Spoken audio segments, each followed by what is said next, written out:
अज सतगुरु गुरु नानक साहब महाराज जी का पुरब। समुचे गुरु नानक नाम लेवा सिख हर जगह ते बैठे भावना शरदा पूर्ण अकीदे नाल मना रहे हैं। भावें इतिहास दीयां घटनावां ओही ने। ननकाना साहिब की धरती जिसनूं उस वक्त राए भोए की तलवंडी कहा जाता है। सतगुरु गुरु नानक साहब महाराज जी का जदों आगमन होया, चलो जदों इतिहासकार इतिहास लिखेगा वार्तक तो हिस्टोरीयन जिहड़ा जां तवारी लिखण वाला है वो कुदरती तौर ते उस वक्त का उस समय का वरतारा की सी वो अपनी लिखत भी जरूर कहेगा भी उदों राज किन्ना दा सी, उदों राज प्रबंध किहो जिहा सी, उदों किहड़े किहड़े धर्म सन, उदों लोकां दा वर्तन व्यवहार की सी, उदों धर्म दे किहड़े किहड़े आगू सन, वो धर्म दे लोकां दा किरदार कैसा सी, करैक्टर कैसा सी। कुदरती तौर ते वार्तक हिस्टरी लिखण वाला जां काव्य लिखण वाला कविता विच भी वो इन्हां गल्लां दा जिक्र जरूर करेगा। ते मेरे मन च आया जी ये मेरे गुरु नानक बाबा जी ने ना जी, होर किसे वल आपां ना भी झाती मारीए, केवल गुरु नानक साहब की बाणी नूं पढ़ लईए प्यारे, सच एवे बाबा जी की बाणी सारियां पक्षां तो चानण पा देगी। महाराज दस देणगे उस वक्त का राजनीतिक वरतारा की सी, उस वक्त के धर्म अस्थानां की हालत की सी, उस वक्त के धर्म अस्थान ते बैठे लोग ही हो जाए सन, उस वक्त धर्म के चिन्हां की की महत्ता सी। गुरु नानक साहब अपनी बाणी च सारी बख्शिश करनगे। थोड़ा जिहा एक बेनती मैं पिछले साल ननकाना साहब भी और सुल्तानपुर भी की बाबा जी दे 550 सालां ते, शायद इत्थे भी की। देखो जिहड़ी असीं ये पौड़ी भाई गुरदास साहब की पढ़ने हैं कि सतगुरु नानक प्रगटिया मिट्टी धुंध जग चानन होवा, ज्यों कर सूरज निकलिया तारे छपे अंधेर पलोवा, सिंह बुकै मिरगावली भन्नी जाए न धीर धरोवा, सिद्ध आसन सब जगत दे नानक आद मते जे कोवा, जिथे बाबा पैर धरे पूजा आसन थापन सोवा, सिद्ध आसन सब जगत दे नानक आद मते जे कोवा, घर घर अंदर धर्मशाल होवै कीर्तन सदा वसोवा। चलो इस पौड़ी च आपां बचन पढ़ने हैं। थोड़ी जी मैं एक बेनती करांगा, पहलियां जिहड़ियां 3 तुकां ने ना, सतगुरु नानक प्रगटिया मिट्टी धुंध जग चानन होवा पहली तुक, दूजी तुक ज्यों कर सूरज निकलिया तारे छपे अंधेर पलोवा, तीसरी तुक सिंह बुके मिरगावली भन्नी जाए न धीर धरोवा।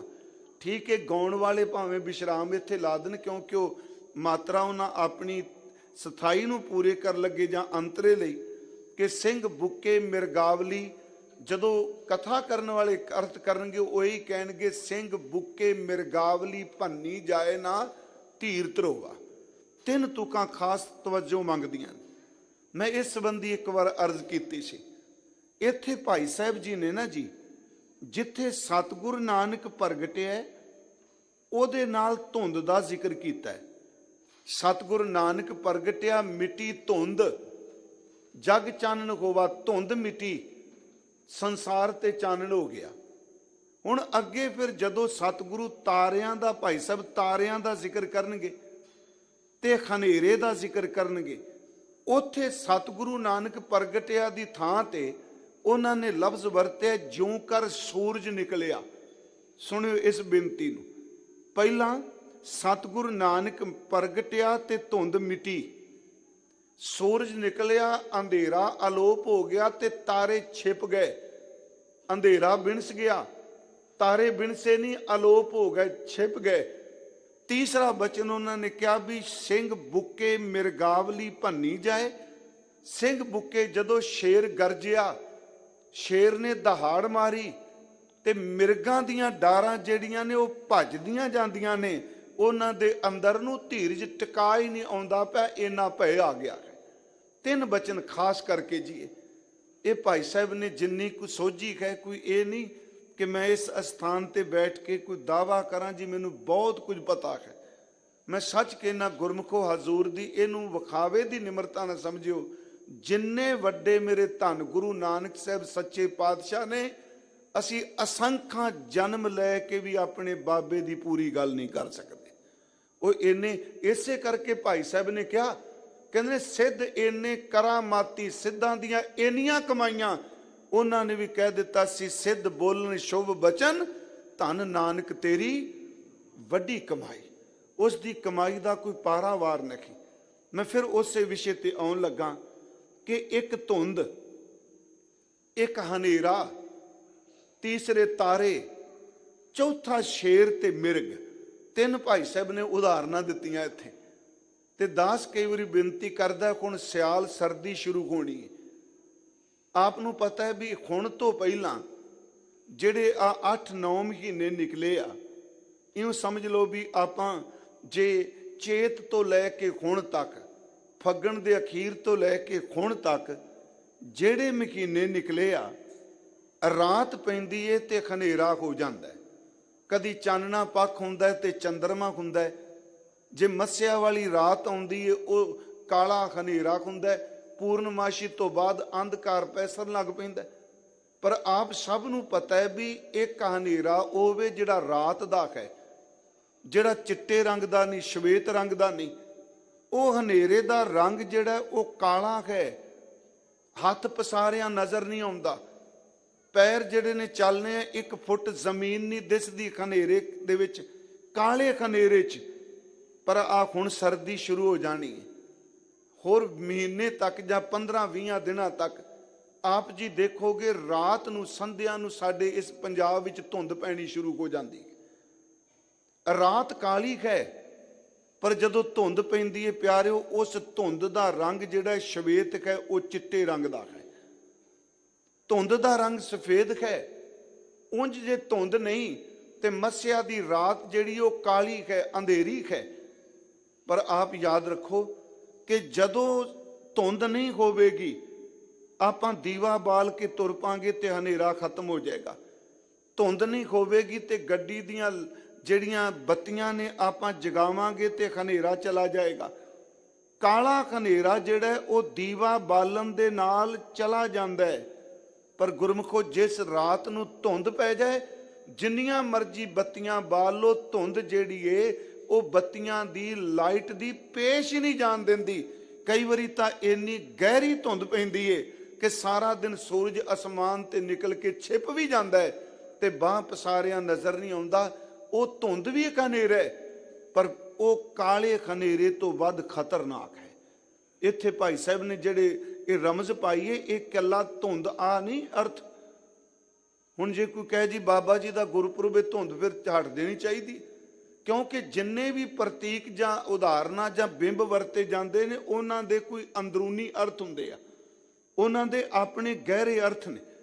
दास बेनती करदा हुंदा प्यारिओ, धुंध भी हनेरा है, धुंध तो बिना मस्या दी रात भी हनेरा है। पर दोनां च इन्ना फर्क है, मस्या दी काली रात काला हनेरा है, धुंज पैदे ते चिट्टा अंधेरा है। काला खनेरा खतरनाक है, पर दीवे सामने वो टिकदा नहीं, वो उड पुड जांदा है, खनेरा मुक जांदा है। दीवा बले अंधेरा जाए, पर धुंध इन्नी खतरनाक है वो कई बारी सूरज दियां किरणां दी पेश नहीं जान देंदी। ये धुंध की सी जी उस वेले, ये काला खनेरा की सी? इंज प्रतीत हुंदा है। सतगुरु दे प्यारे सिख भाई साहब ने जदों जिक्र किया, वो कहंदे ने धुंध चिट्टी वो लोग सन ਜਿਹੜੇ ਧਰਮ ਅਸਥਾਨਾਂ ਉੱਤੇ ਬੈਠੇ ਸਨ, ਪਰ ਧਰਮੀ ਨਹੀਂ ਸਨ। ਵਾਹਿਗੁਰੂ ਜੀ ਬੇਨਤੀ ਸੁਣਿਓ, ਧਰਮ ਚਿੰਨ੍ਹ ਧਾਰਨ ਕੀਤੇ ਸਨ, ਪਰ ਚਿੰਨ੍ਹਾਂ ਦੀ ਸਮਝ ਕੋਈ ਨਹੀਂ ਸੀ, ਅਰਥ ਨਹੀਂ ਸਨ। ਧਰਮ ਗ੍ਰੰਥਾਂ ਦੀ ਵਿਆਖਿਆ ਕੋਲ ਜ਼ਰੂਰ ਸੀ, ਪਰ ਇੱਕ ਦੂਜੇ ਦਾ ਅਪਮਾਨ ਕਰ ਰਹੇ ਸਨ। ਸੱਚ ਇਹ ਵੇ ਚਿੱਟੀ ਧੁੰਦ ਉਹ ਲੋਕ ਜਿਹੜੇ ਰੱਬ ਦੇ ਨਾਂ ਤੇ, ਧਰਮ ਦੇ ਨਾਂ ਤੇ ਜਾਂ ਮਜ਼ਹਬ ਦੇ ਨਾਂ ਤੇ ਆਪਣਾ ਪ੍ਰਸ਼ਾਦਾ ਪਾਣੀ ਚਲਾਉਂਦੇ ਨੇ। ਪਰ ਗੁਰੂ ਜੀ ਕਹਿੰਦੇ ਨੇ ਇਹ ਉਹ ਲੋਕ ਨੇ ਜਿਹੜੇ ਚਿੱਟੇਪਨ ਦਾ ਭੁਲੇਖਾ ਪਾਉਂਦੇ ਨੇ, ਧਰਮ ਦਾ ਭੁਲੇਖਾ ਪਾਉਂਦੇ ਨੇ, ਅੰਦਰੋਂ ਧਰਮੀ ਹੈ ਨਹੀਂ। ਤੇ ਕਾਲਾ ਹਨੇਰਾ ਉਹ ਵੇ ਜਿਨ੍ਹਾਂ ਲੋਕਾਂ ਨੂੰ ਧਰਮ ਦੀ ਸੋਝੀ ਕੋਈ ਨਹੀਂ, ਕੇਵਲ ਪਾਪਾਂ ਦੇ ਵਿੱਚ ਹੀ ਗਰਸੇ ਹੋਏ। ਮੈਂ ਅਰਜ਼ ਕਰਾਂ, ਗੁਰੂ ਸਾਹਿਬ ਦੀ ਬਾਣੀ ਜਦੋਂ ਧੁੰਦ ਵੇਖੀਏ ਨਾ, ਤੇ ਗੁਰੂ ਨਾਨਕ ਸਾਹਿਬ ਦਾ ਧਨਾਸਰੀ ਰਾਗ ਵਿੱਚ ਇੱਕ ਬਚਨ ਹੈ ਜੀ, ਮੈਂ ਕਿਸੇ ਤੇ ਲਾ ਕੇ ਨਹੀਂ ਕੋਈ ਗੱਲ ਕਰਾਂਗਾ। ਗੁਰਮਖੋ, ਜਦੋਂ ਗੁਰੂ ਨਾਨਕ ਸਾਹਿਬ ਦੀ ਬਾਣੀ ਪੜ੍ਹੀਏ ਤੇ ਸਿੱਖੋ ਆਪਣੇ ਆਪ ਨੂੰ, ਮੈਂ ਵੀ, ਇਹ ਨਹੀਂ ਕਿ ਕੇਵਲ ਆਪ ਜੀ ਨੂੰ ਵੀ, ਮੈਂ ਵੀ ਆਪਣੇ ਆਪ ਨੂੰ ਉਹਦੇ ਵਿੱਚ ਸ਼ਾਮਲ ਕਰਾਂ ਕਿ ਜੇ ਗੁਰੂ ਨਾਨਕ ਕਾਜੀ ਨੂੰ, ਜੋਗੀ ਨੂੰ, ਬ੍ਰਾਹਮਣ ਨੂੰ ਕਹਿੰਦੇ ਨੇ ਭਾਈ ਜੀ, ਸਿੱਖ ਜੀ, ਇਹ ਬਚਨ ਤੇਰੇ ਉੱਤੇ ਵੀ ਲਾਗੂ ਹੁੰਦਾ ਹੈ। ਤੂੰ ਇਸ ਕਰਕੇ ਪ੍ਰਸੰਨ ਹੁੰਨਾ ਕਿ ਬਾਬਾ ਜੀ ਨੇ ਕਾਜ਼ੀ ਨੂੰ ਇਹ ਕਿਹਾ, ਹਿੰਦੀ ਨੂੰ ਆਹ ਕਿਹਾ, ਬਾਹਮਣ ਨੂੰ ਆਹ ਕਿਹਾ। ਉਹ ਗੁਰਮੁਖਾ, ਸੱਚ ਇਹ ਵੇ ਕਿ ਉਸ ਸ਼ਬਦ ਦੇ ਅੰਤਰੀ ਭਾਵ ਨੂੰ ਸਮਝ। ਜੋ ਕੁਝ ਕਾਜ਼ੀ ਤੇ ਬ੍ਰਾਹਮਣ ਨੂੰ ਕਿਹਾ, ਹਿੰਦੂ ਨੂੰ ਕਿਹਾ, ਜੋਗੀ ਨੂੰ ਕਿਹਾ, ਉਹ ਤੈਨੂੰ ਵੀ ਕਹਿ ਦਿੱਤਾ ਜੇ ਤੂੰ ਚੰਗੇ ਅਮਲ ਨਹੀਂ ਰੱਖੇਗਾ। ਉਹ ਧੁੰਦ ਕੀ ਬਾਬਾ ਜੀ ਨੇ ਕਿਹਾ, ਕਾਦੀ ਕੂੜ ਬੋਲ ਮਲ ਖਾਏ। ਮੈਂ ਇਸ ਕਰਕੇ ਕੋਈ ਦੂਜਾ ਪ੍ਰਮਾਣ ਕਿਸੇ ਇਤਿਹਾਸਕਾਰ ਦਾ ਨਹੀਂ ਲਿਆ। ਕਿੰਨੇ ਮੰਦਰ ਟੱਠੇ, ਕਿੰਨੇ ਪਾਪ ਹੋਏ, ਕੀ ਕੁਝ ਹੋਇਆ। ਆਪਾਂ ਸਿਰਫ ਬਾਬਾ ਜੀ ਦੀ ਬਾਣੀ ਤੋਂ ਪੁੱਛਨੇ ਆ, ਮਹਾਰਾਜ ਧਰਮ ਦਾ ਵਰਤਾਰਾ ਕੀ। ਤੇ ਗੁਰੂ ਜੀ ਕਹਿੰਦੇ ਨੇ, ਕਾਦੀ ਕੂੜ ਬੋਲ ਮਲ ਖਾਏ। ਕਾਜੀ ਝੂਠ ਬੋਲਦਾ ਜਦੋਂ ਫੈਸਲੇ ਸੁਣਾਉਂਦਾ ਹੈ, ਰਿਸ਼ਵਤ ਲੈ ਲੈ ਕੇ ਫੈਸਲੇ ਬਦਲ ਦਿੰਦਾ। ਆਪ ਜੀ ਨੂੰ ਪਤਾ ਹੋਣਾ, ਹਜ਼ਰਤ ਮੁਹੰਮਦ ਸਾਹਿਬ ਜੀ ਤੋਂ ਬਾਅਦ ਜਿਹੜੇ ਇਸਲਾਮ ਦੇ ਫੈਸਲੇ ਸਨ, ਜੱਜਮੈਂਟ ਦਿੱਤੀ ਜਾਂਦੀ ਸੀ, ਉਹ ਖਲੀਫਾ ਦਿੰਦਾ ਸੀ। ਜਦੋਂ ਇਸਲਾਮ ਬਹੁਤ ਜ਼ਿਆਦਾ ਫੈਲ ਗਿਆ ਤੇ ਇਹ ਜਿਹੜੇ ਫੈਸਲੇ ਨੇ ਇਸਲਾਮ ਦੇ, ਇਹ ਫਿਰ ਕਾਜੀ ਦੇਣ ਲੱਗ ਪਿਆ। ਮੁੱਲਾ ਫੈਸਲਾ ਨਹੀਂ ਦੇ ਸਕਦਾ, ਮੁਫਤੀ ਤੇ ਕਾਜੀ ਹੀ ਫੈਸਲੇ ਸੁਣਾਉਂਦਾ ਹੁੰਦਾ। ਕਾਜੀ ਸਾਹਮਣੇ ਜਦੋਂ ਰੱਖਿਆ ਜਾਂਦਾ ਫਿਰ ਉਹ ਕੁਰਾਨ ਨੂੰ ਪੜ੍ਹਦਾ, ਉਹ ਹਦੀਸ ਨੂੰ ਦੇਖਦਾ। ਕੁਰਾਨ ਤੇ ਹਦੀਸ ਨੂੰ ਦੇਖਣ ਤੋਂ ਬਾਅਦ ਜਿਹੜਾ ਸੱਚਾ ਕਾਜੀ ਹੈ, ਉਹ ਹਜ਼ਰਤ ਮੁਹੰਮਦ ਸਾਹਿਬ ਜੀ ਦਾ ਜਿਹੜਾ ਪੈਰੋਕਾਰ ਹੈ, ਉਹ ਸੱਚਮੁੱਚ ਇਨਸਾਫ ਕਰੇਗਾ। ਤੇ ਗੁਰੂ ਜੀ ਕਹਿੰਦੇ ਨੇ, ਇੱਥੇ ਧੁੰਦ ਇਹ ਵਾਪਰ ਗਈ, ਕਾਜੀ ਇਨਸਾਫ ਦੀ ਕੁਰਸੀ ਤੇ ਬੈਠਾ ਹੈ, ਉਹ ਰਿਸ਼ਵਤ ਲੈ ਲੈ ਕੇ ਸੱਚਿਆਂ ਨੂੰ, ਵਿਚਾਰਿਆਂ ਨੂੰ ਸੂਲੀ ਚਾੜੀ ਜਾਂਦਾ ਹੈ, ਝੂਠੇ ਬੰਦਿਆਂ ਨੂੰ ਬਰੀ ਕਰੀ ਜਾਂਦਾ ਹੈ। ਮਹਾਰਾਜ ਕਹਿੰਦੇ, ਉਹ ਤਾਂ ਧਰਮ ਦਾ ਫੈਸਲਾ ਕਰਨਾ ਉਹਨੇ, ਕਿਉਂਕਿ ਕੁਰਾਨ ਨੂੰ ਦੇਖ ਕੇ ਉਹਨੇ ਫੈਸਲੇ ਸੁਣਾਣੇ ਨੇ। ਅਰਜ਼ ਕਰਾਂ, ਬਾਬਾ ਜੀ ਕਹਿੰਦੇ ਨੇ, ਕਾਦੀ ਕੂੜ ਬੋਲ ਮਲ ਖਾਏ, ਬ੍ਰਾਹਮਣ ਨਾਵੇ ਜੀਆਂ ਕਾਹੇ। ਦੂਸਰਾ ਹੈ ਬ੍ਰਾਹਮਣ, ਉਹ ਸੱਚੀ ਮੁੱਚੀ ਉਹ ਵੀ ਜ਼ੁਲਮ ਕਰਦਾ ਪਿਆ ਜੀਵਾਂ ਤੇ, ਉਹ ਜੀਵ ਘਾਤ ਕਰਦਾ, ਪਰਾਇਆ ਹੱਕ ਖੋਂਦਾ, ਹਕੂਮਤ ਦੀ ਚਾਪਲੂਸੀ ਕਰਕੇ ਆਪਣੀ ਕੌਮ ਨੂੰ ਨਸ਼ਟ ਕਰਾਈ ਜਾਂਦਾ। ਤੇ ਗੁਰੂ ਜੀ ਕਹਿੰਦੇ ਉਸ ਤੋਂ ਬਾਅਦ ਕੀ ਕਰਦਾ ਹੈ, ਪਰਾਇਆ ਹੱਕ ਖਾ ਕੇ ਤੀਰਥਾਂ ਉੱਤੇ ਇਸ਼ਨਾਨ ਕਰਨ ਤੁਰਿਆ ਜਾਂਦਾ ਹੈ। ਇਹ ਧੁੰਦ ਨਹੀਂ ਤਾਂ ਹੋਰ ਕੀ ਹੈ। ਕਾਦੀ ਕੂੜ ਬੋਲ ਮਲ ਖਾਏ, ਬਾਹਮਣ ਨਾਵੇ ਜੀਆਂ ਘਾਏ, ਜੋਗੀ ਜੁਗਤ ਨਾ ਜਾਣੈ ਅੰਧ। ਜੋਗੀ ਨੂੰ ਇਹ ਪਤਾ ਲੱਗਾ ਧਿਆਨ ਕੀ, ਸ਼ਬਦ ਕੀ, ਨਾਦ ਕੀ, ਸਮਾਧੀ ਕੀ, ਪਰ ਮਹਾਰਾਜ ਕਹਿੰਦੇ ਨੇ ਉਹ ਗ੍ਰਸਥ ਤੋਂ ਭਜਦਾ ਪਿਆ। ਜੋਗੀ ਜੁਗਤ ਨਾ ਜਾਣੈ ਅੰਧ। ਅੱਗੇ ਗੁਰੂ ਜੀ ਨੇ ਕਿਹਾ, ਇਹ ਧੁੰਦ ਹੈ ਪਿਆਰਿਓ, ਤੀਨੇ ਉਹ ਜਾੜੇ ਕਾ ਬੰਦ। ਇਹਨਾਂ ਤਿੰਨਾਂ ਨੇ ਸਮਾਜ ਨੂੰ ਸਿਰਜਣਾ ਸੀ, ਤਿੰਨੇ ਇਹਨੂੰ ਉਜਾੜਦੇ ਪਏ। ਹੁਣ ਅਸੀਂ ਇਸ ਗੱਲ ਤੋਂ ਤਾਂ ਪ੍ਰਸੰਨ ਹੋ ਗਏ ਪਿਆਰਿਓ। ਧਰਮ ਦੀ ਪਦਵੀ ਕੋਈ ਹੋਵੇ, ਕਾਜੀ ਦੀ ਹੋਵੇ, ਬ੍ਰਾਹਮਣ ਦੀ ਹੋਵੇ, ਸੱਚ ਇਹ ਵੇ ਜਿਹੜਾ ਧਰਮ ਦੀ ਤਕੜੀ ਪਕੜ ਕੇ ਬੇਇਨਸਾਫੀ ਕਰਦਾ, ਗੁਰੂ ਉਹਨੂੰ ਵੀ ਕਹੇਗਾ ਤੂੰ ਕੂੜ ਬੋਲਣਾ ਤੇ ਮੈਲ ਖਾ ਰਿਹਾ ਹੈ। ਗੁਰੂ ਸਾਹਿਬ ਨੇ ਕਿਹਾ ਇਹ ਧੁੰਦ ਹੈ। ਸੁਣੋ ਇਸ ਬੇਨਤੀ ਨੂੰ। ਉਸ ਤੋਂ ਅੱਗੇ ਜਿਵੇਂ ਕਾਦੀ, ਬ੍ਰਾਹਮਣ, ਜੋਗੀ ਦਾ ਜ਼ਿਕਰ ਕੀਤਾ, ਇਹ ਧਰਮ ਦੇ ਵਰਤਾਰੇ ਦਾ ਜ਼ਿਕਰ ਕੀਤਾ। ਉਸ ਵਕਤ ਦਾ ਜਿਹੜਾ ਰਾਜ ਪ੍ਰਬੰਧ ਸੀ। ਤੇ ਇੱਕ ਹੋਰ ਗੱਲ, ਬਾਣੀ ਤ੍ਰੈ ਕਾਲ ਸਾਤੇ ਨਾ ਜੀ, ਅਸੀਂ ਸਾਰੇ ਕਹਿੰਦੇ ਆ ਬਾਣੀ ਸਰਬਦੇਸ਼ੀ ਹੈ, ਸਰਬਕਾਲਿਕ ਹੈ। ਹਰ ਦੇਸ਼ ਵਿੱਚ ਹਰ ਕਾਲ 'ਚ ਸੱਤ ਰਹਿ ਗਈ, ਇਹਨੂੰ ਕੋਈ ਮਾਈ ਕਾ ਲਾਲ ਝੁਠਲਾ ਨਹੀਂ ਸਕਦਾ। ਜੇ ਉਦੋਂ ਪਾਪ ਸੀ ਤੇ ਪਿਆਰਿਓ ਪਾਪ ਅੱਜ ਵੀ ਹੈ। ਮਹਾਰਾਜ ਨੇ ਜਦੋਂ ਰਾਜਨੀਤਿਕ ਵਰਤਾਰੇ ਦਾ ਜ਼ਿਕਰ ਆਪਣੀ ਬਾਣੀ 'ਚ ਕੀਤਾ ਤੇ ਉਹਨਾਂ ਦੀਆਂ ਤੁਕਾਂ ਸਭ ਨੂੰ ਚੇਤੇ ਨੇ। ਰਾਜੇ ਸ਼ੀ ਮੁਕੱਦਮ ਕੁੱਤੇ, ਜਾਏ ਜਗਾਇਨ ਬੈਠੇ ਸੁੱਤੇ, ਚਾਕਰ ਨਾਂਦਾ ਪਾਇਨ ਘਾਓ, ਰਤ ਪਿੱਤ ਕੁੱਤਿਓ ਚੱਟ ਜਾਓ। ਵਾਹਿਗੁਰੂ ਇਹ ਸ਼ਬਦ ਅਸੀਂ ਗੁਰੂ ਨਾਨਕ ਸਾਹਿਬ ਦੇ ਪੜ੍ਹ ਰਹੇ ਹਾਂ, ਕੋਈ ਸ਼ਬਦ ਆਪਣੇ ਕੋਲੋਂ ਨਹੀਂ। ਹਜ਼ੂਰ ਨੇ ਕਿਹਾ ਰਾਜੇ ਜਿਹੜੇ ਨੇ ਉਹ ਸ਼ੇਰ ਨੇ, ਹੰਸਿਆਰੇ ਨੇ, ਇਹ ਜ਼ੁਲਮ ਕਰਦੇ ਪਏ ਨੇ।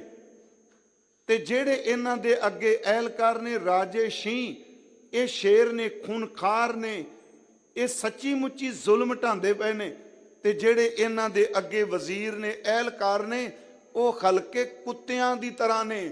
ਤੇ ਜਿਹੜੇ ਅਹਿਲਕਾਰਾਂ ਦੇ, ਮੰਤਰੀਆਂ ਦੇ, ਵਜ਼ੀਰਾਂ ਦੇ ਅੱਗੇ ਆਫੀਸਰ ਨੇ, ਉਹ ਇਸ ਤਰ੍ਹਾਂ ਨਹੀਂ ਜਿਵੇਂ ਕੁੱਤਿਆਂ ਦੇ ਪੈਰਾਂ ਦੀਆਂ ਨੌਂਦਰਾਂ ਹੋਣ। ਪਹਿਲਾਂ ਰਾਜਾ ਖਾਂਦਾ ਹੈ, ਫਿਰ ਵਜ਼ੀਰ ਖਾਂਦਾ ਹੈ, ਤੇ ਗੁਰੂ ਨਾਨਕ ਕਹਿੰਦਾ ਰਹਿੰਦੀ ਕਸਰ ਆ ਜਿਹੜੇ ਪੰਜੇ ਬਣਾਈ ਬੈਠੇ ਅਫਸਰ ਨੇ ਇਹ ਖਾਈ ਜਾਂਦੇ ਆ। ਮਹਾਰਾਜ ਕਹਿੰਦੇ ਨੇ ਆਹ ਤਾਂ ਰਾਜਨੀਤਿਕ ਵਰਤਾਰਾ ਹੈ। ਤੇ ਉਹ ਜੋ ਉਦੋਂ ਸੱਚ ਸੀ, ਯਾਦ ਰੱਖਿਓ ਅੱਜ ਵੀ ਸੱਚ ਹੈ। ਇਹ ਇਕੱਲੇ ਇਸ ਮੁਲਕ ਦੀ ਗੱਲ ਨਹੀਂ, ਇਹਨੂੰ ਹਰ ਪਾਸੇ ਝਾਤੀ ਮਾਰ ਕੇ ਦੇਖੋ। ਰਾਜੇ ਸ਼ੀ ਮੁਕੱਦਮ ਕੁੱਤੇ ਜਾਏ ਜਗਾਇਨ, ਬੈਠੇ ਸੁੱਤੇ ਚਾਕਰ ਨਾਂ ਦਾ ਪਾਇਨ, ਘਾਓ ਰਤ ਪਿੱਤ ਕੁੱਤਿਓ ਚੱਟ ਜਾਓ। ਮਹਾਰਾਜ ਕਹਿੰਦੇ ਨੇ ਇਹ ਰਾਜਨੀਤੀ ਦਾ ਵਰਤਾਰਾ। ਮੈਂ ਸਿਰਫ ਬੜੇ ਸਰਲ ਜਿਹੇ ਬੇਨਤੀ ਕਰਾਂਗਾ। ਅਗਲੀ ਗੱਲ ਇੱਕ ਹੋਰ, ਪਰਿਵਾਰ ਦਾ ਵਰਤਾਰਾ ਕੀ ਹੈ? ਪਰਿਵਾਰ ਵਿੱਚ ਕੀ ਵਰਤਦਾ? ਮਹਾਰਾਜ ਕਹਿੰਦੇ ਰੰਨਾਂ ਖੋਈਆਂ ਬੋਦੀਆਂ, ਪੁਰਸ਼ ਹੋਏ ਸ਼ਹਿਜ਼ਾਦ। ਹਜ਼ੂਰ ਕਹਿੰਦੇ ਨੇ ਸੀਲ ਸੰਯਮ ਸੁੱਚ ਪੰਨੀ, ਖਾਣਾ ਖਾਜ ਆਹਾਜ, ਸ਼ਰਮ ਕਹਿਆ ਕਰ ਆਪਣੇ ਪੱਤ ਉੱਠ ਚੱਲੀ ਨਾਲ। ਕਹਿੰਦੇ ਪਿਆਰਿਓ ਇੱਥੇ ਔਰਤਾਂ ਦਾ ਵਰਤਾ ਇਹ ਨਹੀਂ ਸਮਝਣਾ ਕਿ ਮਾੜਾ ਕਿਆ ਹੈ। ਇੱਕ ਪੱਖ ਰੱਖਿਆ ਕਿ ਬੰਦੇ ਜਿਹੜੇ ਨੇ ਉਹ ਆਗਿਆਕਾਰੀ ਵਾਸ਼ਨਾ ਅਧੀਨ ਹੋ ਗਏ ਨੇ, ਕਾਮ ਦੀ ਬਿਰਤੀ ਦੇ ਮਾਰੇ ਹੋਏ ਨੇ। ਰੰਨਾਂ ਖੋਈਆਂ ਬੋਦੀਆਂ, ਪੁਰਸ਼ ਹੋਏ ਸ਼ਹਿਜ਼ਾਦ ਦਾ ਅਰਥ ਸ਼ਿਕਾਰੀ ਹੈ। ਤੇ ਜਦੋਂ ਤੁਸੀਂ ਖਾਲਸੇ ਦੇ ਬੋਲਿਆਂ 'ਚ ਸ਼ਿਕਾਰੀ ਪੜੋਗੇ ਨਾ, ਯਾਦ ਰੱਖਿਓ ਖਾਲਸੇ ਦੇ ਬੋਲਿਆਂ 'ਚ ਸ਼ਿਕਾਰੀ ਉਹਨੂੰ ਕਹਿੰਦੇ ਆ, ਨਿਹੰਗ ਸਿੰਘਾਂ ਨੂੰ ਪਤਾ ਹੈ, ਜਿਹੜਾ ਬੰਦਾ ਵਿਸ਼ਈ ਹੋ ਕੇ ਪਰ ਇਸਤਰੀ ਪਿੱਛੇ ਦੌੜਦਾ ਹੈ। ਮਹਾਰਾਜ ਕਹਿੰਦੇ ਇਹ ਤਾਂ ਵਰਤਾਰਾ ਹੈ। ਰੰਨਾਂ ਖੋਈਆਂ ਬੋਦੀਆਂ, ਪੁਰਸ਼ ਹੋਏ ਸ਼ਹਿਜ਼ਾਦ, ਸੀਲ ਸੰਯਮ ਸੁੱਚ ਪੰਨੀ, ਖਾਣਾ ਖਾਜ ਆਹਾਜ। ਨਾ ਸੁਸ਼ੀਲਤਾ ਨਾ ਸੁਚਮਤਾ, ਖਾਣਾ ਵੀ ਕੁਝ ਨਹੀਂ ਰਿਹਾ। ਤੇ ਮਹਾਰਾਜ ਕਹਿੰਦੇ ਨੇ ਹੋਇਆ ਕਿ ਸ਼ਰਮ ਗਈ ਘਰ ਆਪਣੇ, ਪੱਤ ਉੱਠ ਚੱਲੀ ਨਾਲ, ਕੋਈ ਸ਼ਰਮ ਧਰਮ ਨਹੀਂ। ਮੈਂ ਬੇਨਤੀ ਕਰਾਂ ਇਹ ਪਰਿਵਾਰ ਦਾ ਵਰਤਾਰਾ। ਫਿਰ ਜੇ ਪੁੱਛਿਆ ਜੀ ਧਰਮ ਸਥਾਨ, ਬਾਬਾ ਜੀ ਨੇ ਕਿਹਾ ਸਿਰਫ ਢਿੱਡ ਦਾ ਸਾਧਨ ਜ਼ਿਆਦਾ, ਇਹ ਆਪਣੇ ਤੇ ਵੀ ਲਾਗੂ ਕਰੀਏ। ਗਿਆਨ ਵਿਖਾਉਣਾ ਗਾਵੇ ਗੀਤ, ਭੁੱਖੇ ਮੁੱਲਾਂ ਘਰੇ ਮਸੀਤ, ਮਖੱਟੂ ਹੋਏ ਕੈ ਕੰਨ ਪੜਾਏ, ਫਕਰ ਕਰੇ ਹੋਰ ਜਾਤ ਗਵਾਏ, ਗੁਰਪੀਰ ਸਦਾਏ ਮੰਗਣ ਜਾਏ, ਤਾਂ ਕੈ ਮੂਲ ਨਾ ਲੱਗੀਐ ਪਾਏ। ਮਹਾਰਾਜ ਕਹਿੰਦੇ ਇਹ ਸਾਰੀ ਧੁੰਦ ਜੇ ਮੈਂ ਅਰਜ਼ ਕੀਤੀ, ਧੁੰਦ ਉਹ ਲੋਕ ਨੇ ਜਿਹੜਾ ਭੁਲੇਖਾ ਧਰਮ ਦਾ ਪਾਉਂਦੇ ਨੇ ਪਰ ਧਰਮ ਹੈ ਨਹੀਂ। ਉਹ ਸੱਚੀ ਮੁੱਚੀ ਜੋਗੀ ਸੀ, ਕਾਜੀ ਸੀ, ਬ੍ਰਾਹਮਣ ਸੀ, ਪੰਡਤ ਸੀ, ਵਿਦਵਾਨ ਸੀ, ਪਰ ਦੂਜੇ ਪਾਸੇ ਕਾਲਾ ਹਨੇਰਾ ਸੱਜਣ ਠੱਗ ਵਰਗਾ ਸੀ, ਕੌਡੇ ਰਾਖਸ਼ ਵਰਗਾ ਸੀ, ਭੂਮੀਏ ਚੋਰ ਵਰਗਾ ਸੀ, ਜਿਨ੍ਹਾਂ ਲੋਕਾਂ ਨੂੰ ਧਰਮ ਦਾ ਬਿਲਕੁਲ ਕੁਝ ਪਤਾ ਨਹੀਂ। ਪਰ ਗੁਰੂ ਨਾਨਕ ਸਾਹਿਬ ਸੱਚੇ ਪਾਤਸ਼ਾਹ ਭਾਈ ਜੀ ਕਹਿੰਦੇ ਨੇ ਕੁਰਬਾਨ ਜਾਓ। ਪ੍ਰਗਟ ਹੋਇਆ, ਉਹਦੇ ਸਾਹਮਣੇ ਨਾ ਧੁੰਦ ਟਿਕ ਸਕੀ, ਉਹਦੇ ਸਾਹਮਣੇ ਨਾ ਹਨੇਰਾ ਟਿਕ ਸਕਿਆ। ਜਦੋਂ ਗੁਰੂ ਨਾਨਕ ਨੇ ਸ਼ਬਦ ਦੀ ਦਹਾੜ, ਸ਼ਬਦ ਦੀ ਆਵਾਜ਼ ਸ਼ੇਰ ਦੀ ਤਰ੍ਹਾਂ ਗਰਜਿਆ, ਪਖੰਡੀ ਇਸ ਤਰ੍ਹਾਂ ਭੱਜੇ ਜਿਵੇਂ ਮਿਰਗਾਂ ਦੀਆਂ ਡਾਰਾਂ ਭੱਜਦੀਆਂ। ਐਸਾ ਸਮਰੱਥ ਮੇਰਾ ਸਤਿਗੁਰੂ ਧੰਨ ਗੁਰੂ ਨਾਨਕ ਸਾਹਿਬ ਜੀ ਦਾ। ਚਲੋ ਇੱਕ ਤਾਂ ਪੱਖ ਇਹ। ਦੂਜਾ, ਕਿਉਂਕਿ ਅੱਜ ਆਗਮਨ ਹੈ ਸੱਚੇ ਪਾਤਸ਼ਾਹ ਦਾ, ਮੈਂ ਥੋੜਾ ਜਿਹਾ ਜ਼ਿਕਰ ਕਰ ਦਿੱਤਾ ਇਸ ਚੀਜ਼ ਦਾ, ਜ਼ਰੂਰੀ ਵੀ ਸੀ ਜੀ। ਤੇ ਜੋ ਵਰਤਾਰਾ ਉਦੋਂ ਸੀ ਉਹ ਵਰਤਾਰਾ ਅੱਜ ਵੀ ਹੈ ਸਾਡੀ ਕੌਮ ਵਿੱਚ ਵੀ, ਕਿਉਂਕਿ ਅਸੀਂ ਵਕਤੀ ਤੌਰ ਤੇ ਗੱਲ ਸੁਣਨ ਨੂੰ ਤਿਆਰ ਨਹੀਂ ਹੁੰਦੇ। ਜਿਹੜਾ ਹਾਕਿਮ, ਜਿਹੜਾ ਧਾਰਮਿਕ ਆਗੂ ਆਵਾਮ ਦੀ, ਜਨਤਾ ਦੀ ਗੱਲ ਨਾ ਸੁਣੇ, ਚੇਤੇ ਰੱਖਿਓ ਉਹਨੂੰ ਫਿਰ ਰੱਬ ਗੱਲ ਸੁਣਦੀ ਜਾਂਚ ਦੱਸਦਾ ਹੈ, ਉਹਨੂੰ ਸੁਣਾਣੀ ਸ਼ੁਰੂ ਕਰ ਦਿੰਦਾ, ਇਸ ਤਰ੍ਹਾਂ ਸੁਣੀ ਦੀ ਹੁੰਦੀ ਹੈ। ਪਰ ਸੱਚ ਤਾਂ ਸੱਚ ਹੈ ਨਾ। ਜੇ ਕਾਜੀ ਰਿਸ਼ਵਤੀ ਹੈ ਤੇ ਜੇ ਆਪਾਂ ਵੀ ਫੈਸਲੇ ਬੈਠ ਕੇ ਬੰਦਿਆਂ ਦੇ ਪ੍ਰਭਾਵ ਥੱਲੇ ਆ ਕੇ, ਖਿਮਾ ਕਰਿਓ ਤਖਤ ਹੀ ਭਾਵੇਂ ਹੋਵੇ, ਕੋਈ ਬੰਦਾ ਵੀ ਹੋਵੇ, ਅੱਜ ਵਕਤੀ ਤੌਰ ਤੇ ਕਹਿ ਦਿਆਂਗੇ ਨਹੀਂ ਜੀ ਨਹੀਂ, ਇਹ ਛੱਡੋ, ਇਹ ਗੱਲ ਨਾ ਕਰਿਆ ਜੇ, ਮੈਂ ਨਾ ਕਰਾਂਗਾ, ਕੋਈ ਹੋਰ ਨਾ ਕਰੇਗਾ। ਪਰ ਤਵਾਰੀਖ ਦੇ ਪੰਨੇ ਕਦੀ ਝੂਠ ਨਹੀਂ ਬੋਲਦੇ, ਉਹਨਾਂ ਸਦੀਆਂ ਤੱਕ ਕਹੀ ਜਾਂਦਾ ਇਸ ਘਟਨਾ 'ਚ ਬੇਈਮਾਨੀ ਹੋਈ ਸੀ। ਬਾਬਾ ਜੀ ਕਹਿੰਦੇ ਨਾ, ਇਹ ਧੁੰਦ ਹੈ। ਸੁਣਿਓ ਦੂਸਰੀ ਬੇਨਤੀ, ਮੇਰੇ ਗੁਰੂ ਨਾਨਕ ਸਾਹਿਬ ਦਾ ਆਗਮਨ ਜਦੋਂ ਹੋਇਆ, ਪ੍ਰੇਮ ਪੱਖ ਵੀ ਲੈਣਾ, ਕਿਉਂਕਿ ਗੁਰੂ ਨਾਨਕ ਦੀ ਬਾਣੀ ਖੁਸ਼ਕ ਨਹੀਂ, ਇਹ ਕੇਵਲ ਖੁਸ਼ਕ ਫਿਲਾਸਫੀ ਨਹੀਂ। ਧੰਨ ਗੁਰੂ ਨਾਨਕ ਸਾਹਿਬ ਸੱਚੇ ਪਾਤਸ਼ਾਹ ਦਾ ਆਗਮਨ ਰਾਏ ਭੋਏ ਦੀ ਤਲਵੰਡੀ ਹੁੰਦਾ। ਆਪ ਜੀ ਨੂੰ ਪਤਾ ਹੋਣਾ, ਗੁਰੂ ਨਾਨਕ ਸਾਹਿਬ ਜੀ ਦੇ ਸਨਮਾਨਯੋਗ ਦਾਦਾ ਜੀ ਬਾਬਾ ਸ਼ਿਵਰਾਮ ਜੀ ਨੇ, ਗੁਰੂ ਨਾਨਕ ਸਾਹਿਬ ਜੀ ਦੀ ਦਾਦੀ ਦਾ ਨਾਮ ਸਨਮਾਨਯੋਗ ਮਾਤਾ ਬਨਾਰਸੀ ਦੇਵੀ ਹੈ। ਉਹਨਾਂ ਦੀ ਕੁੱਖ ਵਿੱਚੋਂ ਸੰਨ 1440 ਨੂੰ ਬੇਟੇ ਦਾ ਜਨਮ ਹੋਇਆ। ਉਹਨਾਂ ਨੇ ਉਸ ਦਾ ਨਾਮ ਕਾਲੂ ਚੰਦ ਰੱਖਿਆ ਹੈ। ਚਲੋ ਮਹਿਤਾ ਕਲਿਆਣ ਦਾਸ ਵੀ ਕਿਹਾ ਜਾਂਦਾ ਹੈ। 1440 ਮੈਂ ਕਹਿ ਰਿਹਾ। 4 ਸਾਲ ਬਾਅਦ ਮਾਤਾ ਬਨਾਰਸੀ ਦੇਵੀ ਦੀ ਕੁੱਖ ਚੋਂ ਦੂਸਰੇ ਪੁੱਤਰ ਦਾ ਜਨਮ ਹੋਇਆ। ਉਹਨਾਂ ਦਾ ਨਾਮ ਲਾਲੂ ਜੀ ਰੱਖਿਆ ਗਿਆ ਹੈ। ਬਾਬਾ ਕਾਲੂ ਜੀ ਵੱਡੇ ਨੇ, ਬਾਬਾ ਲਾਲੂ ਜੀ ਛੋਟੇ ਨੇ। ਸਮਾਂ ਲੰਘਿਆ, ਬਾਬਾ ਕਾਲੂ ਜੀ ਦਾ ਜਿਹੜਾ ਵਿਵਾਹ ਹੈ ਪਿੰਡ ਚਾਹਲ ਲਾਹੌਰ ਦੇ ਨਜ਼ਦੀਕ, ਜਿਹੜਾ ਅੱਜ ਕੱਲ੍ਹ ਲਾਹੌਰ ਦੇ ਨਜ਼ਦੀਕ ਪਾਕਿਸਤਾਨ ਵਿੱਚ, ਇੱਥੇ ਹੋਇਆ ਸਾਡੇ ਅਤੀ ਸਨਮਾਨਯੋਗ ਮਾਤਾ ਤ੍ਰਿਪਤਾ ਜੀ ਦੇ ਨਾਲ।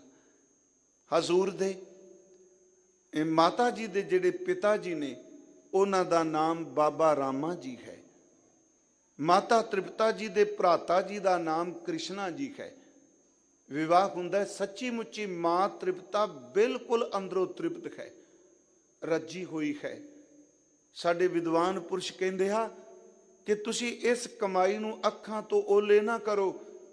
ਸਨਮਾਨਯੋਗ ਬਾਬਾ ਕਾਲੂ ਜੀ ਤੇ ਸਨਮਾਨਯੋਗ ਮਾਤਾ ਤ੍ਰਿਪਤਾ ਜੀ, ਕਿੰਨੀ ਕੁ ਕਮਾਈ, ਕਿੰਨੀ ਕੁ ਪਰਮਾਤਮਾ ਦੀ ਰਹਿਮਤ, ਜਿਸ ਕੁੱਖ ਨੂੰ, ਜਿਸ ਵੇੜੇ ਨੂੰ, ਜਿਸ ਨੂੰ ਬਾਪ ਨੂੰ ਗੁਰੂ ਨਾਨਕ ਨੇ ਚੁਣਿਆ, ਪਿਆਰਿਓ, ਉਹ ਕਿੰਨੇ ਕੁ ਉੱਤਮ ਭਾਗਾਂ ਵਾਲੇ ਨੇ। ਸਨਮਾਨਯੋਗ ਮਾਤਾ ਤ੍ਰਿਪਤਾ ਦੀ ਕੁੱਖ ਚੋਂ ਬੇਟੀ ਦਾ ਜਨਮ ਹੁੰਦਾ ਹੈ। ਨਾਨਕੇ ਪਿੰਡ ਵਿਦਵਾਨ ਪੁਰਸ਼ ਕਹਿੰਦੇ ਨੇ ਹੋਣ ਕਰਕੇ ਉਹਨਾਂ ਦਾ ਨਾਮ ਨਾਨਕੀ ਰੱਖਿਆ ਗਿਆ। ਸਾਡੇ ਸਿੱਖ ਜਗਤ ਅੰਦਰ ਉਹਨਾਂ ਨੂੰ ਸਨਮਾਨਯੋਗ ਜੋ ਸ਼ਬਦ ਦਿੱਤਾ, ਬੇਬੇ ਨਾਨਕੀ ਜੀ, ਜਿਹੜਾ ਦਿਨ ਆਪ ਜੀ ਅੱਜ ਸਾਰਾ ਸਿੱਖ ਜਗਤ ਮਨਾ ਰਹੇ ਹੋ। ਰਾਏ ਭੋਏ ਦੀ ਤਲਵੰਡੀ ਹੈ। ਮੇਰੇ ਧੰਨ ਗੁਰੂ ਨਾਨਕ ਸਾਹਿਬ ਜੀ ਦਾ ਆਗਮਨ ਸਨਮਾਨਯੋਗ ਮਾਤਾ ਤ੍ਰਿਪਤਾ ਜੀ ਦੀ ਕੁੱਖ ਤੋਂ ਹੁੰਦਾ ਹੈ। ਸਾਡੇ ਵਿਦਵਾਨ ਪੁਰਸ਼ ਕਹਿੰਦੇ ਆ, ਉਹਨਾਂ ਨੇ ਭਾਵਨਾ ਸਹਿਤ ਕਿਹਾ ਕਿ ਆਗਮਨ ਤੋਂ ਪਹਿਲਾਂ ਮਾਤਾ ਜੀ ਨੇ ਆਪਣੇ ਤਨ ਦੇ ਸੋਨੇ ਦੇ ਗਹਿਣੇ ਉਤਾਰ ਦਿੱਤੇ। ਕੋਈ ਭੂਖਣ, ਕੋਈ ਅਲੰਕਾਰ ਉਹਨਾਂ ਨੇ ਆਪਣੇ ਤਨ ਤੇ ਨਹੀਂ ਰਹਿਣ ਦਿੱਤਾ, ਪਰ ਕਹਿੰਦੇ ਨੇ ਗਹਿਣਿਆਂ ਤੋਂ ਬਿਨਾਂ, ਭੂਖਣਾ ਤੋਂ ਬਿਨਾਂ, ਅਲੰਕਾਰ ਤੋਂ ਬਿਨਾਂ, ਜਿਹੜੇ ਸੋਨੇ ਦੇ ਉਹਨਾਂ ਤੋਂ ਬਿਨਾਂ ਵੀ ਮਾਤਾ ਜੀ ਦੀ ਜਿਹੜੀ ਸ਼ੋਭਾ ਹੈ ਉਹ ਅੰਦਰ ਨੂੰ, ਤੁਰ ਅੰਦਰ ਨੂੰ ਠੰਡ ਪਾਉਂਦੀ ਹੈ ਜੀ। ਕਿਉਂ? ਜਿੱਥੇ ਬੈਠਦੇ ਆ ਉੱਥੇ ਠੰਡ ਵਰਦੀ ਏ, ਇਸ ਕਰਕੇ ਵਰਦੀ ਹੈ ਉਸ ਕੁੱਖ ਨੂੰ ਧੰਨ ਗੁਰੂ ਨਾਨਕ ਸਾਹਿਬ ਮਹਾਰਾਜ ਜੀ ਨੇ ਚੁਣਿਆ ਹੈ। ਹਜ਼ੂਰ ਦਾ ਆਗਮਨ ਹੁੰਦਾ ਹੈ ਤੇ ਦਾਸ ਬੇਨਤੀ ਕਰਦਾ, ਅੱਜ ਵੀ ਰਾਤ ਵਿਚਾਰ ਉੱਥੇ ਜਦੋਂ ਕਰਾਂਗੇ ਆਗਮਨ ਦੀ ਕਥਾ ਦੀ, ਤੇ ਬੇਨਤੀ ਕਰਾਂਗਾ ਡਿਟੇਲ ਨਾਲ। ਸਭ ਤੋਂ ਪਹਿਲਾਂ ਦੀਦਾਰ ਦੌਲਤਾਂ ਦਾਈ ਨੂੰ ਹੁੰਦਾ ਹੈ, ਹਜ਼ੂਰ ਦਾ, ਮੁਸਲਮਾਨ ਔਰਤ। ਪਰ ਉਹਦੀ ਸਾਖੀ ਸਿਰਫ ਜਨਮ ਤੱਕ ਹੀ ਰੱਖ ਕੇ ਮੁਕਾ ਦਿੱਤੀ। ਉਹਨੇ ਦੀਦਾਰ ਕੀਤਾ, ਉਹਨੇ ਪੰਡਤ ਹਰਦਿਆਲ ਨੂੰ ਦੱਸਿਆ ਵੀ ਇਹ ਕੁਝ ਚੱਕਰ ਚਿੰਨ ਸੀ ਜਨਮ ਵੇਲੇ। ਪਰ ਪਿਆਰਿਓ ਨੇ 3 ਸ਼ਬਦ ਕਹੇ। ਉਹ ਦੀਦਾਰ ਤੋਂ ਬਾਅਦ, ਆਗਮਨ ਤੋਂ ਬਾਅਦ ਬਾਹਰ ਆਈ। ਜਿਹੜੀ ਵਿਚਾਰੀ ਲੋਕਾਂ ਦੇ ਘਰ ਬੱਚਾ ਜਨਮ ਲੈਂਦਾ ਸੀ ਤੇ ਉਹਦੀ ਰੋਟੀ ਚੱਲਦੀ ਸੀ, ਉਹਨੇ ਹਜ਼ੂਰ ਗੁਰੂ ਨਾਨਕ ਸਾਹਿਬ ਦੇ ਦੀਦਾਰ ਕਰਨ ਤੋਂ ਬਾਅਦ 3 ਸ਼ਬਦ ਕਹੇ। ਉਹ ਸ਼ਬਦ ਸੁਣਨ ਵਾਲੇ ਨੇ ਪਹਿਲਾ ਸ਼ਬਦ ਕਿਹਾ, ਬਾਬਾ ਕਾਲੂ ਜੀ ਨੂੰ ਮੈਂ ਤਾਂ ਬਹੁਤ ਰੱਜੀ। ਜਦੋਂ ਕੁਝ ਦੇਣ ਲੱਗੇ ਵੀ ਤੈਨੂੰ ਵਧਾਈ ਦੇਣੇ ਖਾਂ, ਉਹਨੇ ਕਹਿ ਦਿੱਤਾ ਮੈਂ ਬਹੁਤ ਰੱਜੀ। ਦੂਜਾ ਉਹਨੇ ਸ਼ਬਦ ਕਿਹਾ ਸੀ, ਮੈਨੂੰ ਸ਼ਬਦ ਸੁਣਾਈ ਦਿੱਤਾ ਹੈ ਅੱਜ। ਤੀਸਰੀ ਗੱਲ ਉਹਨੇ ਕਹੀ ਸੀ, ਉਹ ਦੁਨੀਆ ਦੇ ਲੋਗੋ, ਮੇਰੇ ਹੱਥਾਂ ਚੋਂ ਅਨੇਕਾਂ ਬੱਚਿਆਂ ਦਾ ਜਨਮ ਹੋਇਆ, ਰੋਂਦੇ ਜਨਮ ਲੈਂਦੇ ਨੇ। ਪਹਿਲੀ ਵਾਰ ਇਹ ਅਜ਼ਮਤ ਤੇ ਖੇਡ ਵਾਪਰੀ ਹੈ। ਮੈਨੂੰ ਵੇਖ ਕੇ ਇਸ ਤਰ੍ਹਾਂ ਮੁਸਕਰਾਏ ਨੇ ਜਦੋਂ ਬਹੁਤ ਗਿਆਨਵਾਨ ਬੰਦਾ ਕੋਈ ਮੁਸਕਰਾਉਂਦਾ ਹੈ। 3 ਗੱਲਾਂ ਕਹੀਆਂ, ਮੈਂ ਰੱਜੀ ਖਾਂ, ਮੈਨੂੰ ਸ਼ਬਦ ਸੁਣਾਈ ਦਿੱਤਾ, ਮੈਨੂੰ ਵੇਖ ਕੇ ਮੁਸਕਰਾਏ ਨੇ। ਮੇਰੇ ਸਤਿਗੁਰੂ ਗੁਰੂ ਨਾਨਕ ਸਾਹਿਬ ਸੱਚੇ ਪਾਤਸ਼ਾਹ, ਉਹਨਾਂ ਦਾ ਨਾਮ ਰੱਖਿਆ ਗਿਆ ਨਾਨਕ। ਆਪਨੇ ਬੜੀ ਵਾਰੀ ਗੁਰਮੁਖ ਵਿਦਵਾਨ ਇੱਥੇ ਵੱਧ ਤੋਂ ਵੱਧ ਆਉਂਦੇ ਆ, ਸੂਝਵਾਨ। ਨਾਨਕ ਸ਼ਬਦ ਅਸੀਂ ਗੁਰੂ ਗ੍ਰੰਥ ਸਾਹਿਬ ਚੋਂ ਪੜ੍ਹਨੇ ਹਾਂ। ਅਸੀਂ ਕਹਾਂਗੇ ਪਹਿਲੇ ਪਾਤਸ਼ਾਹ ਧੰਨ ਗੁਰੂ ਨਾਨਕ ਸਾਹਿਬ ਜੀ। ਉਂਝ ਭਾਈ ਸਾਹਿਬ ਭਾਈ ਨੰਦ ਲਾਲ ਜੀ ਨੇ ਗੰਜਨਾਮਾ ਜੋ ਹੈ ਉਹਦੇ ਵਿੱਚ ਉਹਨਾਂ ਨੇ ਨਾਨਕ ਸ਼ਬਦ ਦੇ ਅਰਥ ਬੜੇ ਕਮਾਲ ਦੇ ਕੀਤੇ ਆ। ਥੋੜਾ ਜਿਹਾ ਪਾਠ ਭੇਦ ਹੈ ਜੀ, ਕਿਉਂਕਿ ਜਦੋਂ ਇਹ ਫਾਰਸੀ ਵਾਲੇ ਤਾਂ ਇੰਨੇ ਸੂਝਵਾਨ ਵਾਲੇ ਬੰਦੇ ਹੈ ਨਹੀਂ, ਜੇ ਅਸੀਂ ਵੀ ਕਹੀਏ ਬੜੀ ਫਾਰਸੀ ਜਾਣਦੇ ਹਾਂ ਨਹੀਂ, ਪਰ ਜੋ ਗੁਰਮੁਖੀ 'ਚ ਲਿਖਿਆ ਮਿਲਦਾ ਹੈ ਉਹ ਯਤਨ ਕਰੀਦਾ ਵੀ ਚਲੋ ਉਚਾਰਨ ਵੀ ਹੋ ਜਾਏ ਤੇ ਸੰਗਤ ਤੱਕ ਸੇਵਾ ਵੀ ਹੋ ਜਾਏ। ਹੁਣ ਉੱਥੇ ਵੀ ਪਾਠ ਭੇਦ ਨੇ। ਜਦੋਂ ਅਸੀਂ ਨਾਨਕ ਸ਼ਬਦ ਕਹਿੰਦੇ ਹਾਂ, ਬਸ ਇੰਨੀ ਕੁ ਬੇਨਤੀ ਅੱਜ ਕਰਾਂਗਾ ਕਿ ਅੱਜ ਹਜ਼ੂਰ ਦਾ ਪੁਰਬ ਹੈ। ਸੱਚੇ ਪਾਤਸ਼ਾਹ ਜੀ ਦੇ ਨਾਮ ਲੈਣ ਵਿੱਚ ਕਿੰਨੀਆਂ ਕੁ ਬਰਕਤਾਂ ਨੇ, ਧੰਨ ਗੁਰੂ ਨਾਨਕ ਸਾਹਿਬ ਕਹਿਣ ਵਿੱਚ ਕਿੰਨੀਆਂ ਕੁ ਬਰਕਤਾਂ ਨੇ। ਭਾਈ ਸਾਹਿਬ ਕਹਿੰਦੇ ਨੇ ਖਰਦੋ ਨੂਨ ਨਾਮ ਪਾਕਸ਼ ਨਾਈਮ ਵਾ ਨਸੀਰ ਵਾ ਅਲਫ ਮਿਆਨਾ ਅਹਦ ਵਾ ਕਾਫ ਆਖਰੀਨ ਕਬੀਰ। ਇਹ ਇੱਕ ਪਾਠ ਇਹ ਵੀ ਹੈ। ਇੱਕ ਇਹ ਵੀ ਖਰਦੋ ਨੂਨ ਨਾਮ ਪਾਕਸ਼ ਨਾਈਮੋ ਨਸੀਰ ਅਲਫ ਮਿਆਨਾ ਅਦ ਵਾ ਕਾਫ ਆਖਰੀ ਕਬੀਰ। ਪਰ ਇਹਦੇ ਅਰਥ ਸਿੱਧੀ ਗੱਲ ਜੀ, ਜਦੋਂ ਫਾਰਸੀ ਵਿੱਚ ਲਿਖਿਆ ਜਾਂਦਾ ਹੈ ਤੇ ਗੁਰੂ ਨਾਨਕ ਸਾਹਿਬ ਜੀ ਦੇ ਨਾਮ ਦੇ ਵਿੱਚ 2 ਨੂਨ ਆਉਂਦੇ ਨੇ, 2 ਨੰਨੇ ਆਉਂਦੇ ਨੇ। ਇੱਕ ਉਸ ਵਿੱਚ 2 ਨੰਨਿਆਂ ਦੇ ਮਿਆਨੇ, ਉਹਦੇ ਵਿਚਕਾਰ ਅਲਿਫ ਆਉਂਦਾ ਹੈ, ਅਖੀਰ ਤੇ ਕਾਫ ਆਉਂਦਾ ਹੈ। ਫਾਰਸੀ ਵਿੱਚ ਜਾਂ ਉਰਦੂ ਸ਼ਬਦ, ਚਲੋ ਸਕ੍ਰਿਪਟ ਤਾਂ ਫਾਰਸੀ ਦੇ ਨਾ, ਨੂਨ ਅਲਿਫ ਨੂਨ ਕਾਫ, ਨੂਨ ਅਲਫ ਨੂਨ ਕਾਫ। ਪੰਜਾਬੀ ਸਿੱਧੇ ਇਹਦੇ ਅਰਥ ਕਰਾਂਗੇ ਨੰਨਾ, ਨੰਨੇ ਤੋਂ ਬਾਅਦ ਵਿਚਕਾਰ ਕੰਨਾ, ਕੰਨੇ ਤੋਂ ਬਾਅਦ ਫਿਰ ਨੰਨਾ, ਨੰਨੇ ਤੋਂ ਬਾਅਦ ਫਿਰ ਕੱਕਾ।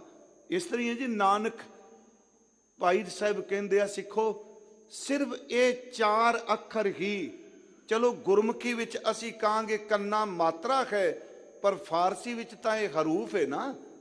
ਜਿਹੜਾ ਅਲਿਫ ਬੇ ਪੇ ਤੇ ਅਸੀਂ ਪੜ੍ਹਨੇ ਆ, ਅਲਿਫ ਜਿਹੜਾ ਉਹ ਪਹਿਲਾ ਹਰੂਫ ਹੈ। ਹੁਣ ਉੱਥੇ ਜਿਹੜਾ ਸ਼ਬਦ ਹੈ ਉਹ ਕਹਿੰਦੇ ਆ ਵੀ ਇਸ ਨਾਨਕ ਪਦ ਦੇ ਅਰਥ ਹੀ ਭਾਵਨਾ ਸਹਿਤ ਕਹਿ ਲੋ। ਤੇ ਪਿਆਰਿਓ ਦੇਖਿਓ ਜੋ ਅਰਥ ਭਾਈ ਸਾਹਿਬ ਨੇ ਕੀਤੇ ਆ, ਇਹਦੇ ਵਿੱਚ ਸਾਰੀਆਂ ਬਰਕਤਾਂ ਆ ਜਾਂਦੀਆਂ ਨੇ। ਪਹਿਲਾ ਨੂਨ, ਪਹਿਲੇ ਨੰਨੇ ਤੋਂ ਅੱਖਰ ਬਣਾਇਆ ਉਹਨਾਂ ਨੇ ਨਾਈਮ। ਫਿਰ ਸੁਣਿਓ, ਪਹਿਲੇ ਨੰਨੇ ਤੋਂ ਨਾਈਮ। ਨਾਈਮ ਦਾ ਅਰਥ ਹੈ ਇਨਾਮ ਦੇਣ ਵਾਲਾ, ਦਾਤਾਂ ਦੇਣ ਵਾਲਾ। ਭਾਈ ਨੰਦ ਲਾਲ ਸਾਹਿਬ ਕਹਿੰਦੇ ਨੇ ਜਦੋਂ ਨਾਨਕ ਪਦ ਕਹਿੰਦੇ ਹਾਂ ਤੇ ਪਹਿਲਾ ਨੰਨਾ ਇਹ ਕਹਿ ਰਿਹਾ, ਉਹ ਦੁਨੀਆ ਦੇ ਲੋਗੋ ਇੱਥੇ ਕੋਈ ਨਹੀਂ ਜੇ ਕੁਛ ਮੰਗਿਆ ਜਾਂਦਾ, ਜਿਸ ਦੀ ਝੋਲੀ 'ਚ ਕਿਤੋਂ ਵੀ ਦਾਤ ਨਹੀਂ ਪਈ, ਉਹ ਗੁਰੂ ਨਾਨਕ ਦੇ ਬੂਹੇ ਅੱਗੇ ਖਲੋ ਜਾਏ। ਗੁਰੂ ਨਾਨਕ ਦਾ ਪਹਿਲਾ ਨੰਨਾ ਇਨਾਮ ਦੇਣ ਵਾਲਾ ਤੇ ਖਾਲੀ ਝੋਲੀਆਂ ਵਿੱਚ ਦਾਤਾਂ ਪਾਉਣ ਵਾਲਾ ਹੈ। ਫਿਰ ਬੇਨਤੀ, ਪਹਿਲਾ ਨੰਨਾ ਨੂਨ ਨਾਈਮ। ਫਿਰ ਮੈਂ ਅਰਜ਼ ਕਰਾਂਗਾ, ਨਾਈਮ ਦਾ ਅਰਥ ਨਿਆਮਤਾਂ ਦੇਣ ਵਾਲਾ, ਦਾਤਾਂ ਦੇਣ ਵਾਲਾ, ਇਨਾਮ ਦੇਣ ਵਾਲਾ। ਗੁਰੂ ਨਾਨਕ ਸਾਹਿਬ ਬੜੀਆਂ ਦਾਤਾਂ ਦਿੰਦਾ ਹੈ ਜੀ। ਭਾਈ ਸਾਹਿਬ ਗੁਰਦਾਸ ਜੀ ਕਹਿੰਦੇ ਆ ਆਮ ਤੌਰ ਤੇ ਇਨਾਮ ਮਿਲਦਾ ਜਿਹੜਾ ਬੰਦਾ ਕੁਝ ਚੰਗੇ ਕਰਮ ਕਰਦਾ ਹੈ। ਕਹਿੰਦੇ ਨੇ ਇਹ ਤਾਂ ਇੰਨਾ ਦਿਆਲੂ ਹੈ, ਇਹਦੀ ਖੱਟੀ ਤੇ ਔਗਣਾ ਵਾਲਾ ਵੀ ਚਲਾ ਜਾਏ, ਔਗਣ ਖੋ ਕੇ ਉਹਦੀ ਝੋਲੀ ਦੇ ਵਿੱਚ ਗੁਣ ਪਾ ਦਿੰਦਾ ਹੈ।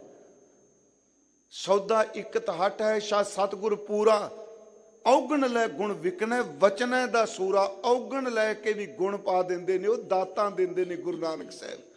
ਬੜੀਆਂ ਦਾਤਾਂ ਦਿੰਦੇ ਨੇ ਬਿਨਾਂ ਮੰਗਣ ਤੋਂ ਵੀ।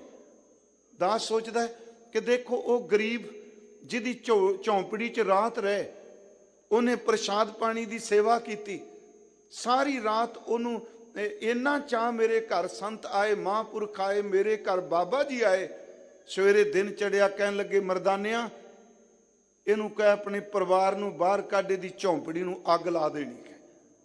ਭਾਂਡੇ ਤੋੜ ਦਿੱਤੇ, ਕੁੱਲੀ ਨੂੰ ਅੱਗ ਲਾ ਦਿੱਤੀ। ਉਹ ਸਿਦਕ ਵਾਲੇ ਨੇ ਕਿਹਾ ਬਾਬਾ ਜੀ ਮੇਰੇ ਤੋਂ ਕੋਈ ਗੁਨਾਹ ਹੋਇਆ?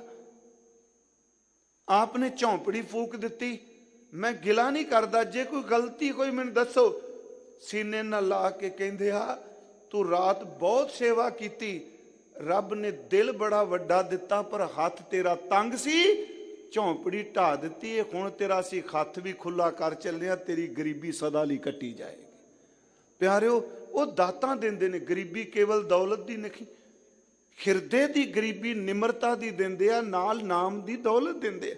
ਪਹਿਲਾ ਨੰਨਾ ਨਈਮ, ਦਾਤਾਂ ਦੇਣ ਵਾਲੇ। ਵਿੱਚ ਜਿਹੜਾ ਕੰਨਾ ਲੱਗਾ ਅਲਿਫ, ਇਹਦਾ ਅਰਥ ਵਿਦਵਾਨ ਕਰਦੇ ਆ ਵੀ ਇੱਕ। ਗੁਰੂ ਨਾਨਕ ਸਾਹਿਬ ਇੱਕ ਦੇ ਨੇ, ਇੱਕ ਦੀ ਗੱਲ ਕਰਦੇ ਨੇ, ਸਭ ਵਿੱਚ ਇੱਕ ਦੀ ਜੋਤ ਵੇਖਦੇ ਆ। ਪਾਰ ਬ੍ਰਹਮ ਪੂਰਨ ਬ੍ਰਹਮ ਕਲਯੁਗ ਅੰਦਰ ਇੱਕ ਦਿਖਾਇਆ, ਜਿਹਨੂੰ ਕਈ ਹਿੱਸਿਆਂ 'ਚ ਵੰਡਿਆ। ਗੁਰੂ ਨਾਨਕ ਨੇ ਕਿਹਾ ਏਕ ਓੰਕਾਰ। ਉਹ ਇੱਕ ਨੂੰ ਮੰਨਦੇ ਆ, ਇੱਕ ਨੂੰ ਪੂਜਦੇ ਆ, ਇੱਕ ਨਾਲ ਜੋੜਦੇ ਆ, ਇੱਕ ਦੀ ਜੋਤ ਦੇਖਦੇ ਆ। ਫਿਰ ਦੂਸਰਾ ਜਿਹੜਾ ਨੰਨਾ ਆਉਂਦਾ ਨੂਨ, ਦੂਸਰਾ ਆਉਂਦਾ ਨੂਨ ਅਲਫ ਨੂਨ। ਦੂਸਰੇ ਨੂਨ ਦਾ ਭਾਈ ਸਾਹਿਬ ਨੇ ਸ਼ਬਦ ਬਣਾਇਆ ਨਸੀਰ।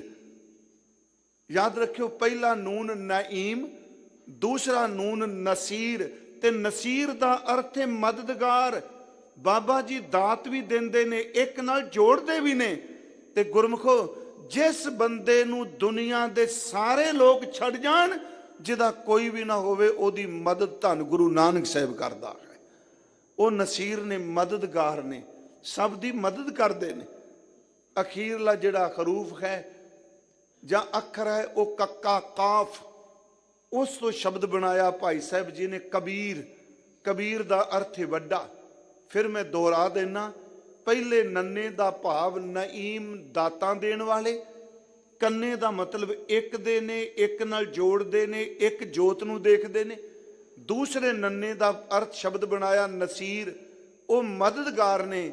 ਅਖੀਰ ਵਾਲਾ ਕੱਕਾ ਕਬੀਰ, ਵੱਡਾ।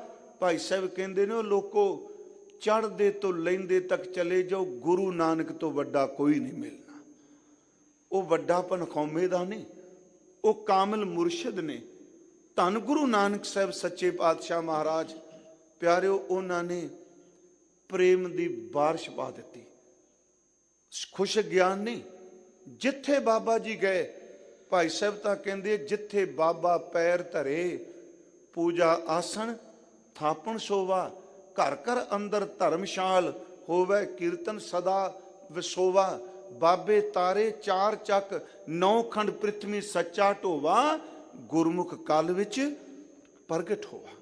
ਐਸੇ ਦੀਨ ਦਿਆਲ ਧੰਨ ਗੁਰੂ ਨਾਨਕ ਸਾਹਿਬ, ਜਿਨ੍ਹਾਂ ਦਾ ਪੁਰਬ ਅੱਜ ਸਮੁੱਚਾ ਸਿੱਖ ਜਗਤ, ਸਾਰੀ ਲੋਕਾਈ ਮਨਾ ਰਹੀ ਹੈ। ਮੈਂ ਬਿਲਕੁਲ ਸਮੇਂ ਦੇ ਅਧੀਨ, ਜ਼ਿਆਦਾ ਕੋਈ ਅਸੀਂ ਬਾਣੀ 'ਚੋਂ ਉਦਾਹਰਨਾਂ ਨਹੀਂ ਲਈਆਂ, ਸਿਰਫ ਸਮੇਂ ਅਧੀਨ ਇੱਕ ਬੇਨਤੀ ਕੀਤੀ। ਅੱਜ ਸਤਿਗੁਰਾਂ ਦਾ ਜਿਹੜਾ ਸ਼ਬਦ ਆਇਆ ਹੈ, ਇਹਦੇ ਅਖਰੀ ਅਰਥ ਆਪਾਂ ਜ਼ਰੂਰ ਕਰੀਏ ਕਿ ਜੀਉ ਡਰਤ ਹੈ ਆਪਣਾ, ਜਿੰਦ ਡਰਦੀ ਪਈਏ, ਕੈਸਿਓ ਕਰੀ ਪੁਕਾਰ। ਕਿਹਦੇ ਕੋਲ ਜਾ ਕੇ ਪੁਕਾਰ ਕਰੀਏ? ਦੁੱਖ ਵਿਸਾਰਨ ਸੇਵਿਆ। ਗੁਰੂ ਜੀ ਕਹਿੰਦੇ ਆ, ਦੁੱਖਾਂ ਨੂੰ ਦੂਰ ਕਰਨ ਵਾਲੇ ਵਾਹਿਗੁਰੂ ਨੂੰ ਸੇਵਿਆ, ਜੋ ਸਦਾ ਸਦਾ ਦਾਤਾਂ ਦੇਣ ਵਾਲਾ ਹੈ। ਸਾਹਿਬ ਮੇਰਾ ਨੀਤ ਨਵਾ, ਸਦਾ ਸਦਾ ਦਾਤਾਰ। ਸਾਹਿਬ ਮੇਰਾ ਨੀਤ ਨਵਾਂ। ਧੰਨ ਗੁਰੂ ਨਾਨਕ ਸਾਹਿਬ ਕਹਿੰਦੇ ਨੇ, ਮੇਰਾ ਮਾਲਕ ਨਿਤ ਨਵਾਂ ਹੈ। ਇਹ ਪੁਰਾਣਾ ਹੁੰਦਾ ਹੀ ਨਹੀਂ।